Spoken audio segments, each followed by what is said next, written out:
Hi, my name is Diego, and I've been teaching professionally since 2007. And I want to, in this video, talk about 5 things that I would never do if I would have to go back to being a beginner piano student or someone that is trying to learn piano. So, number one, and this is one that I see all the time, is the number of keys that you need on a piano or a keyboard. It really doesn't matter at the beginning. At the beginning, for the first couple of years, it really doesn't matter the amount. What matters is that you get a decent instrument that will have enough features that you can do part of the basic things that you're going to be doing on it. So, an easy way to look at it is get a keyboard that has 61 keys and that is about $200. That should be more than enough for your first 2 to 3 years of learning how to play piano. Later on, if you want to get something a little bit nicer or something a little bit better, you definitely can. But you do not need more than 61 keys, especially at the beginning. So let's talk about the number 2 thing that I would try to avoid when I was starting to learn how to play piano, which is to spend some time learning how to read music. Learning how to read music is not super simple, and it's definitely important to learn how to do it on something that is easy and almost below your level. So if you get songs or pieces that are pretty advanced, they are going to have elements in them that are going to be very challenging. But learning how to read music is very important because in the long run, it's going to allow you to learn things faster. It's going to give you a lot more options. So definitely, even if you do not necessarily going to read music all the time, I think spending a little bit of time understanding the basics of music notation is important.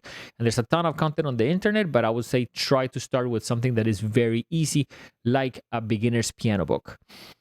So number 3, and this is another one that I see a lot, it is very important to try to start with a specific method, and a specific method put on by someone that thought of it as almost like as a coherent group of pieces and songs and exercises.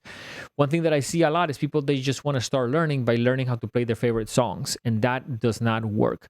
You need a foundation, and it's even better if you find some kind of like book or music method that someone took the time to think, okay, this is going to get someone from point A to point B. So having a music method to start is very important. There's tons out there, but I think it's important to try to find one that works for you. And even if you don't love it, maybe you can find another one and change it, but try to get one when you are starting the process of learning. Now, number 4, and this is one that I see all the time in students that are starting out, do not play hard. There's no reason and no instrument that I know of benefits from literally smacking it. So drums, guitar, piano, bass, ukulele, all of them, when you get a good tone, is not about force. It's about precision. It's about technique. It's about getting a bunch of different elements working as a group so you get a good sound. But nothing gets better by doing it hard. So especially on guitar, piano, I think is the same case. If you play soft to medium when you're learning, I think you're going to naturally just concentrate on the process of making it sound good. So a lot of people play way too hard. It's totally unnecessary.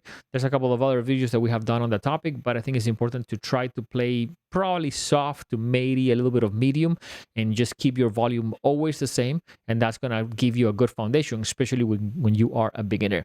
Okay, and lastly, then this is number 5, and this is one that I'm very passionate about. Practice exercises. Songs are fun. Songs are like eating burgers and pizza, which I kind of like love burgers, but you cannot eat that every single day and expect to have your health be great. The same thing happens in music. If you just do songs, you're not going to have a foundation.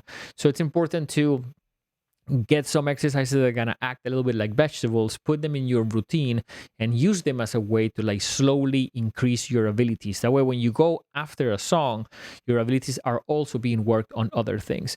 So a huge problem that I see is a lot of people, especially for the first years of their beginning trying to learn how to play piano, they only want to do songs, and a lot of them get very frustrated because when they choose a song, the song has elements that they literally it's beyond their capacity, so they're just going to get very discouraged.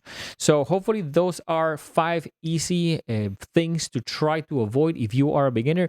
If you are interested, we have a specific piano course that is free for anyone that would like to get started in the process of learning how to play. So we're going to post that in the link in the description, and we want to thank you for watching. Definitely, we do this content to try to help out anyone out there that might be in the process of trying to learn how to play piano. We'll see you guys on the next one.